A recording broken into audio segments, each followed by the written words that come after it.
Have you ever wondered how much each color, red, green, and blue, contributes to an image?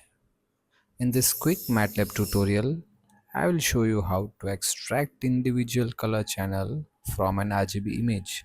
First of all, by this line, we are basically loading pepper.png image to Matlab.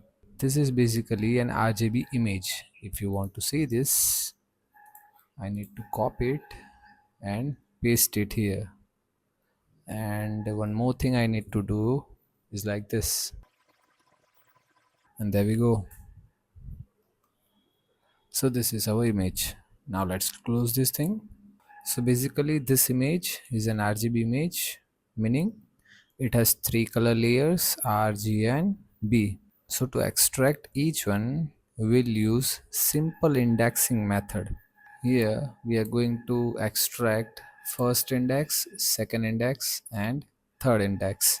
Each of this will create a grayscale image, and that will represent the intensity of the color in the original image.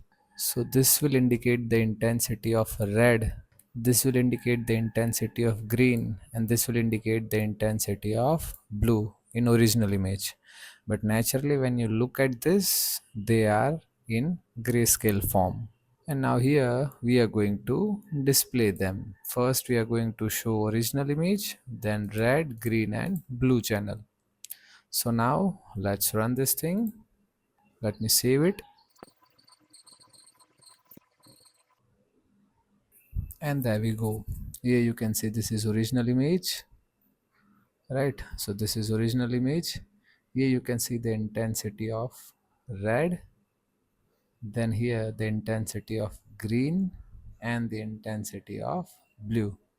In real life, this method is useful when you are working with color segmentation, object tracking, or feature detection. For an example, you are isolating red object from a scene becomes much easier when you extract the red channel first.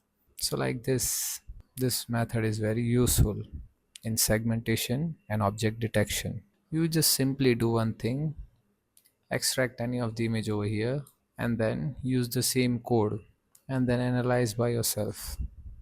To better understand, let me show you these channels, right? So here it shows the intensity of red. So this is how you can extract three color channels from RGB image. Now see you into the next video. Till the time, bye bye.